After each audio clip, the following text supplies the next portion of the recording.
پہلے یہ بتائیں جی عمران خان کیا سمجھ رہے ہیں؟ عمران خان سمجھ رہے ہیں کہ 18ویں ترمیم کی وجہ سے صوبوں کو 57% ریونیو چلا جاتا ہے. جب 57% ریونیو صوبوں کو چلا جاتا ہے تو پھر فیڈرل گورنمنٹ کے پاس کوئی لیوریج نہیں رہ جاتا, کوئی پاور نہیں رہ جاتی, کوئی فائنانسز نہیں رہ جاتے, اور فیڈرل گورنمنٹ سوائے بھیک مانگنے کے اور کچھ نہیں کر سکتی. جبکہ حقیقت یہ ہے کہ صوبوں کو 57% دینے کے بعد آپ عوام کی طرف سے آزاد ہو گئے, لیکن آپ کا شوق ہے عوام کی زندگی میں انٹرفیئر کرنا, لہذا آپ باز نہیں آتے, اور جب آپ انٹرفیئر کرتے ہیں تو پھر مزید خرچہ چاہیے ہوتا ہے. اگر آپ صوبوں کو انٹرفیئر کرنے دیں, اور اس وقت قدرت کی طرف سے 3 صوبے آپ کے پاس ہیں, تینوں میں آپ ڈیولوشن کریں اور اختیارات پہنچا دیں ڈسٹرکٹ لیول پہ اور تحصیل لیول پہ, تو پیسہ ڈسٹرکٹ اور تحصیل لیول پہ چلا جائے گا. تو فیڈرل گورنمنٹ جب پیسہ دے گی وہ پروونشل کے اکاؤنٹ سے ہوتا ہوا سیدھا تحصیل اور ڈسٹرکٹ پہ چلا جائے گا. وہاں ایک تگڑا اکاؤنٹیبلٹی بیورو بٹھا دیں, اکاؤنٹیبلٹی بیورو جو خود کرپٹ نہ ہو. کرنٹ اکاؤنٹیبلٹی بیورو جو ہے, اس کی سب سے بڑی کرپشن کی علامت یہ ہے کہ جھوٹے کیس کر رہا ہے. اگر کوئی کسی پہ جھوٹے کیس کرے تو اس سے بڑا کیا کرپشن ہو سکتا ہے؟ درست, بالکل درست. یہ تو مس یوز آف پاور کی ایک میکسیمم لمٹ ہے. اگر گورنمنٹ صرف اتنا کر دے جو کہ ان کی گورنمنٹ ہے, تو آپ کو عوام کی طرف سے آزادی مل گئی کہ عوام اب آپ سے کچھ نہیں ایکسپیکٹ کرتے. عوام کی ایکسپیکٹیشن اپنی ڈسٹرکٹ گورنمنٹ سے ہوگی. تو ڈسٹرکٹ میں کوئی پرابلم ہوگی تو عوام ڈسٹرکٹ کے ناظم کو پکڑیں گے, یا میئر کہہ لیں اس کو, جو بھی آپ عہدہ دینا چاہتے ہیں. آپ کو صوبے بنانے کی بھی ضرورت نہیں رہ جائے گی, کیونکہ ملتان کے شخص کو ضرورت ملتان میں پوری ہو جانی ہے, اور بہاولپور والوں کو بہاولپور میں ہو جانی ہے. تو جو جھگڑا ہے کہ ملتان میں صوبے کا صوبائی دارالخلافہ بنے یا بہاولپور میں, تو دونوں ہی دارالخلافہ ہوں گے اپنے اپنے. جنوبی پنجاب کا مسئلہ ہی ختم ہو جائے گا. پورے پنجاب کو توڑنے کا مسئلہ ختم ہو جائے گا. چیف منسٹر جو ہے وہ صرف فنڈز بانٹنے کے لیے ہوگا. یا کسی ڈسٹرکٹ کے اندر اگر ایکسٹرا پولیس کی ضرورت پیش آ جائے, کوئی ایسا واقعہ ہو جائے, تو پھر فیڈرل پروونشل گورنمنٹ کی پولیس جائے گی, ادروائز لوکل ان کی پولیس, لوکل انتظامات. لیکن یہ اختیارات بانٹنا, یہ ہمارے ہاں جس کو بھی اقتدار میں آپ لاتے ہیں, کوئی بھی ہو وہ, اختیار بانٹنا, یہ میں نے دیکھا تھا صرف زرداری میں یہ حوصلہ تھا کہ اپنے اختیارات خود بانٹ رہا تھا اپنے دور اقتدار میں. میں نے اور کسی میں یہ خوبی نہیں دیکھی. زرداری کی آپ 100 برائیاں کریں, وہ اپنی جگہ, لیکن یہ خوبی کہ اپنے اختیار خود بانٹے, یہ میں نے صرف اسی میں دیکھا ہے. میں اس کی کوئی اوور آل تعریف نہیں کر رہا, لیکن ایک اچھی چیز ہر ایک انسان کی جو اچھی چیز ہے اس کو ماننا چاہیے. اگر یہ ہو جائے, یہ شہباز نہیں کر سکے تھے, اپنے دور میں شہباز بھی یہ کر سکتے تھے, بہت اچھا کر سکتے, لیکن انہوں نے یہ نہیں کیا. انہوں نے سارے اختیارات اپنے ہاتھ میں رکھے. 10 سال کام بہت اچھے کیے انہوں نے, میں یہ نہیں کہہ رہا, لیکن اختیارات بانٹ کے سسٹم بنا دیتے ہیں. ہماری پرابلم کیا ہے, ہم سسٹم نہیں بننے دیتے. ہم کہتے ہیں کہ میرا نام بننا چاہیے, اور بھئی آپ کا نام تاریخ میں امر ہو جائے گا اگر آپ سسٹم بنا دیں گے اور ملک کو سسٹمز پہ ڈال دیں گے. تو یہ ہے خان صاحب کا معاملہ کہ 57% جو صوبوں کو جا رہا ہے اس کو ہم کم کریں, اور پھر ہمارے پاس فنڈ زیادہ بچیں. ہم جو ہے زیادہ سے زیادہ پھر اس کو جو ہے, مجھے ایسا لگتا ہے کہ اگر انہوں نے یہ کر لیا تو پھر 18ویں ترمیم کے اندر نا وہ تمام کلازز ڈال دی گئی تھیں جن کلازز کے تحت مارشل لا لگانے والا شخص جو ہے وہ تنہا ہو جاتا ہے. مارشل لا جب لگتی ہے تو پوری آرمی مل کے مارشل لا لگاتی ہے, لیکن اس کا فائدہ صرف چیف آف آرمی سٹاف کو ہوتا ہے. باقی سب اپنے ٹائم پہ ریٹائر بھی ہو جاتے ہیں. اور تاریخ گواہ ہے کہ مشرف کے مارشل لا میں جتنے جنرلز مارشل لا لگانے میں شامل تھے ان میں سے کسی کو بھی مزید کوئی ترقی نہیں ملی تھی. جنرل انیس باجوہ تھے جو مین کمانڈ کر رہے تھے, ان کو میجر جنرل کے عہدے پہ ریٹائر کر دیا گیا تھا. جنرل محمود تھے جنہوں نے بڑا اہم رول ادا کیا تھا, ان کو جیل میں ڈال دیا گیا تھا. 2 سال تو جیل میں رہے, ذہنی توازن بھی کھو بیٹھے. جنرل عزیز تھے جن کے ساتھ کافی مطلب ہے, انہوں نے اب بچا رہا ان کا, لیکن رسپیکٹ کوئی نہیں ملی ان کو. تو پھر کوئی شخص مارشل لا جب لگائے گا تو اس کلاز میں لکھا ہوا ہے کہ مارشل لا لگانے والا سپائی بھی جو ہوگا وہ ذمہ دار ہوگا ساتھ.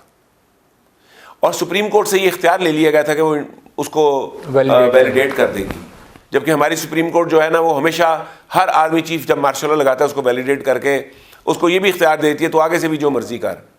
تو میرے حساب سے اگر انہوں نے 18ویں ترمیم چھیڑی تو یہ خود مارشل لا کا راستہ ہموار کر دیں گے. اس کے بعد اگر مارشل لا لگے گی تو پھر ان کو گلہ صرف اپنے آپ سے کرنا چاہیے, پھر ان کو آرمی چیف سے گلہ نہیں کرنا چاہیے, کیونکہ آرمی چیف کو اس وقت ہر بندہ جا کے کہہ رہا ہے کہ آپ نے غلط بندہ لا کے لگایا ہے. تو آرمی چیف کیا کرے؟ آرمی چیف پھر کہتا ہے اچھا یار آلٹرنیٹیو کیا ہے ہمارے پاس. آلٹرنیٹیو میں شہباز شریف کو بلاتے ہیں, نواز شریف سے اجازت نہیں ملتی اس کو وزیر اعظم بننے کی. اب سوچتے ہیں وہ بیٹھ کے اچھا کوئی نیا بندہ ڈال دیں, تو چلیں شاہ محمود قریشی کو ڈال دیں, تو شاہ محمود قریشی پہ پیپلز پارٹی مانے گی؟ کیا نون لیگ مان جائے گی شاہ محمود قریشی کے وزیر اعظم ہونے پہ؟ خاقان عباسی کو ڈال دیں تو خاقان عباسی پہ کوئی اتفاق رائے ہو جائے گا؟ تو کس بندے کو ڈالیں جس پہ اتفاق رائے ہوگا؟ کوئی نہیں بندہ، تو چلو پھر خود ہی آ جاتے ہیں. تو پھر ماشاء اللہ لگے گی تو گلا کرنے والی بات کوئی نہیں ہوگی. اور ہم تو پہلے بھی اعلان کر چکے ہیں کہ اگر ماشاء اللہ لگی تو ہم نے ماشاء اللہ کا ساتھ دینا ہے، کیونکہ ہمیں ملک میں اسٹیبلٹی چاہیے. آپ لوگ اسٹیبلٹی نہیں دے پا رہے. اگرچہ ماشاء اللہ کسی ملک کے لیے لانگ ٹرم بینیفٹس نہیں دیتی، شارٹ ٹرم اسٹیبلٹی ملتی ہے، لانگ ٹرم نقصانات ہوتے ہیں، لیکن ہمیں تو اسٹیبلٹی چاہیے. ملک بہت انسٹیبل کر رہے ہیں آپ لوگ، خاص طور پہ پی ٹی آئی کی گورنمنٹ جب سے آئی ہے، یہ کوئی ایک بات کر کے اس پہ قائم ہی نہیں رہتی. ان کی کوئی بات سننے کے بعد یہ یقین نہیں ہوتا کہ آج عمران خان نے یہ کہہ دیا ایسے ہو جائے گا. خان صاحب نے اعلان کر دیا لاک ڈاؤن نہیں ہوگا، ہم نے لاک ڈاؤن کی پلاننگ کی. خان صاحب کے اعلان کے فوراً بعد ہم نے لاک ڈاؤن کی پلاننگ ختم کر کے نا وہ سارا پروجیکٹ آگے بڑھا دیا جس پروجیکٹ کو ہم نے لاک ڈاؤن سن کے روکا ہوا تھا. اور جیسے ہی آگے بڑھا دیا لاک ڈاؤن ہو گیا ہمارے تو. اور یہ آپ ہی نہیں، بے شمار لوگوں کے ساتھ یہ ہوا ہے. سبھی کے ساتھ یار، سب بزنس مین اسی طرح چل رہے ہوتے ہیں. کم از کم ایک سال کی ہمیں اسٹیبلٹی تو دیں کہ جب بجٹ بنائیں گے تو اس موقع پہ آپ نے جتنی انسٹیبلٹی کرنی ہوگی کر لیں گے. یہاں تو آپ کا پتہ ہی نہیں ہوتا کہ صبح اٹھیں گے تو آپ نے کیا فیصلہ دے دینا ہے، دوپہر کو کون سا فیصلہ آ جائے گا کہ ہم بزنس کر رہے ہیں تو دوپہر کے قانون بدل گئے ہیں.